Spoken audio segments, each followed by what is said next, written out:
ನಮಸ್ಕಾರ. ತೇಜಸ್ವಿ ವಿ ಪಟೇಲ್, ಕಾರಿಂಗನೂರು, ಚನ್ನಗಿರಿ ತಾಲೂಕು, ದಾವಣಗೆರೆ ಜಿಲ್ಲೆ. ನಾನೊಬ್ಬ ರೈತ. ಇವತ್ತು ಜೂನ್ 5 ವಿಶ್ವ ಪರಿಸರ ದಿನಾಚರಣೆ. ಈ ಪರಿಸರ ದಿನಾಚರಣೆ ದಿವಸ ರಾಜ್ಯ ಸರ್ಕಾರಕ್ಕೆ ಒಂದು ಮನವಿ ಮಾಡೋಂಥ ಪ್ರಯತ್ನ. ತಾಲೂಕು ಕೇಂದ್ರದಿಂದ ರಾಜ್ಯದ ರಾಜಧಾನಿ ಬೆಂಗಳೂರುವರೆಗೂ ವಾರದಲ್ಲಿ ಒಂದು ದಿನ ಭಾನುವಾರ ಸೈಕಲ್ ಸವಾರಿ ಕಡ್ಡಾಯ ಅನ್ನೋಂಥ ನಿಯಮ ಜಾರಿಗೊಂಡ್ರೆ ಎಷ್ಟು ಚೆನ್ನಾಗಿರುತ್ತೆ ಅನ್ನೋದೊಂದು ಆಲೋಚನೆ. ಸಾರ್ವಜನಿಕ ಸಾರಿಗೆ, ಅದು ಸರ್ಕಾರ ಇರಲಿ ಖಾಸಗಿ ಇರಲಿ, ಅದು ಎಂದಿನಂತೆ ಇರಬೇಕು. ಮದುವೆ, ಆಸ್ಪತ್ರೆ ಮುಂತಾದ ವಿಷಯಗಳನ್ನ ಹೊರತುಪಡಿಸಿ ಇನ್ಯಾವುದೇ ಕಾರಣಕ್ಕೂ ಜನ ಹೊರಟ್ರೆ ಒಂದು ಸೈಕಲ್ ಸವಾರಿಯಲ್ಲಿ ಹೋಗ್ಬೇಕು, ಇಲ್ಲ ಕಾಲ್ನಡಿಗೆಯಲ್ಲಿ ಹೋಗ್ಬೇಕು. ಇದೆರಡು ಆಗಲ್ಲ ಅಂದ್ರೆ ಸಾರ್ವಜನಿಕ ಸಾರಿಗೆಯನ್ನು ಬಳಸಬೇಕು.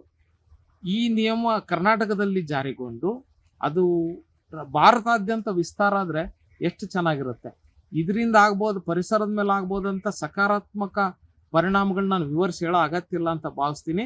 ಇದು ಸೂಕ್ತ ಅನ್ಸಿದ್ರೆ ರಾಜ್ಯ ಸರ್ಕಾರ ಪರಿಗಣಿಸ್ಬೇಕು. ಯಾರಿಗೆಲ್ಲ ಈ ವಿಡಿಯೋ ತಲುಪುತ್ತೆ ಅವರು ಕೂಡ ಬೆಂಬಲಿಸಬೇಕು. ಧನ್ಯವಾದಗಳು.